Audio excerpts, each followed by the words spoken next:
Satan cast out Satan, how then can his kingdom stand?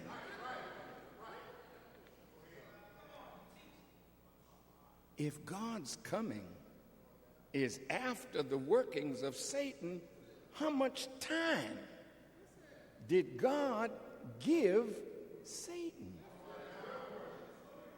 Because we have to know the time in order to know if we are on time to expect that one.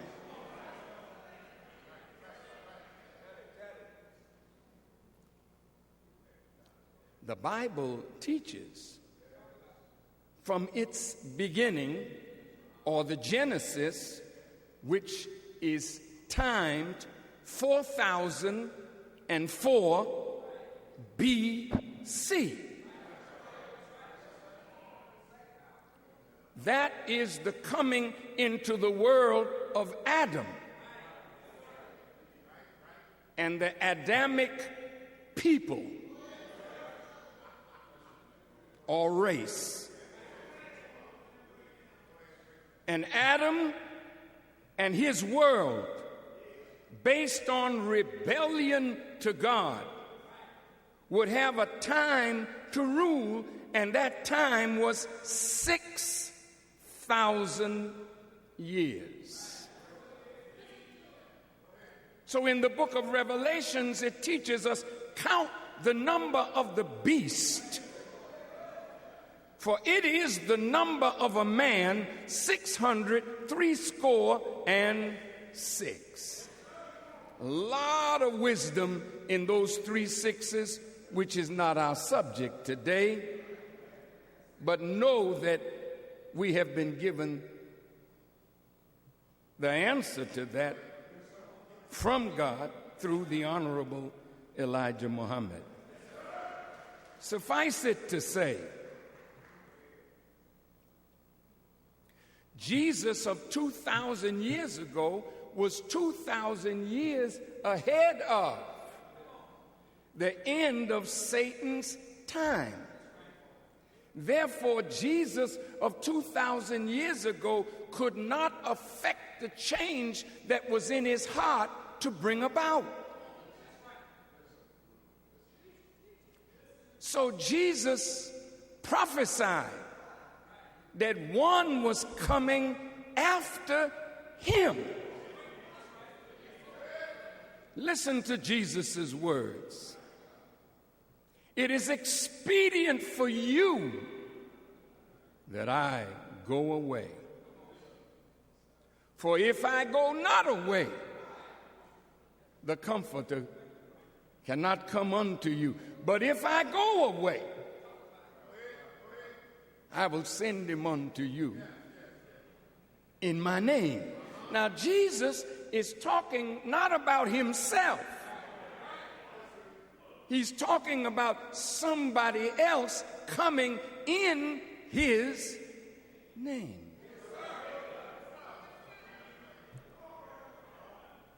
The Honorable Elijah Muhammad taught us that 75% of what you read in the New Testament about Jesus is referring to a future man.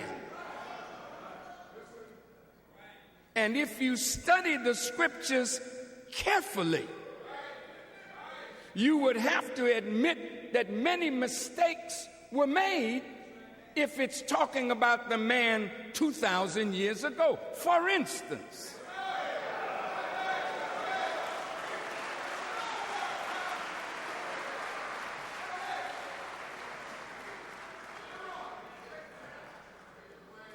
Jesus said, before one generation passes, you shall see this kingdom coming. Well, 100 generations have passed. It is not that Jesus made a mistake.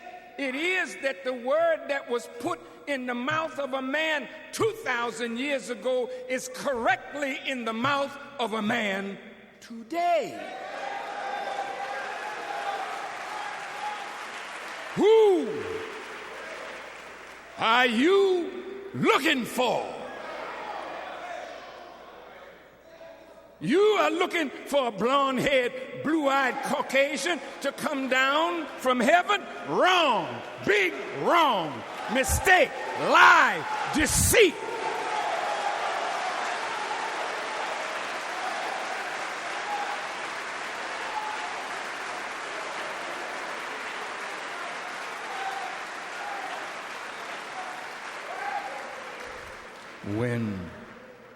When there's a wanted poster,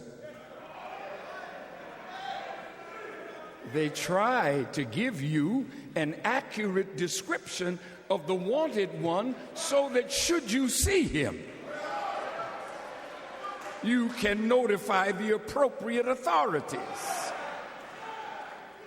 How could God be less than the sheriff, or God be less than law enforcement, to know that a man is coming that will end the world of Satan, that all human beings should gravitate toward, and not give us an accurate description of what that man would look like, where that man would come from, and among what people should that man come from?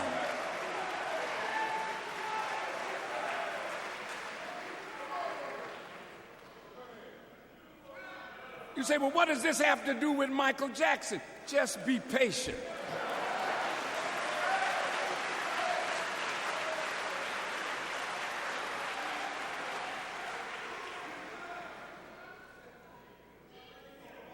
See, Jesus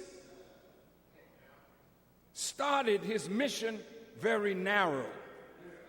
You could almost say that Jesus was a nationalist.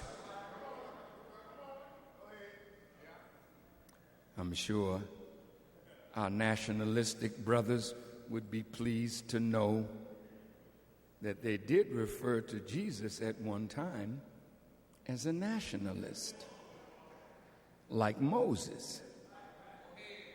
But Jesus was far beyond that when he said to his disciples, "Go ye not in the way of the Gentiles, or even in the way of the Samaritans, but go ye to the lost sheep of the house of Israel." That's very narrow focus. Stay away from the Gentiles. Stay away from the Samaritans. Your first assignment is to the lost sheep. Near the end of his time, he said to his disciples, "Go ye into all the world and preach this gospel to every nation, kindred, and tongue." Now, we need to find this one.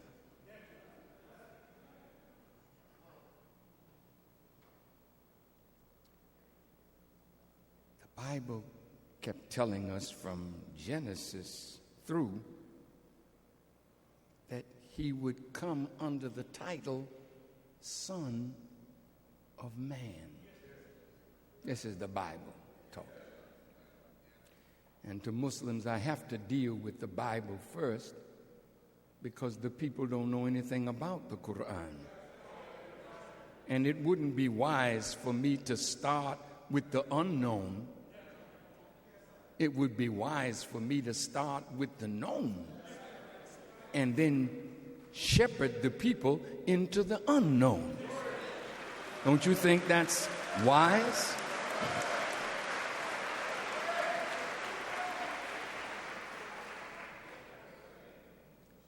So in the Bible, when God destroyed the wicked in the days of Noah, he says, as it was in the days of Noah, so shall it be at the coming of the Son of Man. When he was destroying the wicked people of Sodom and Gomorrah,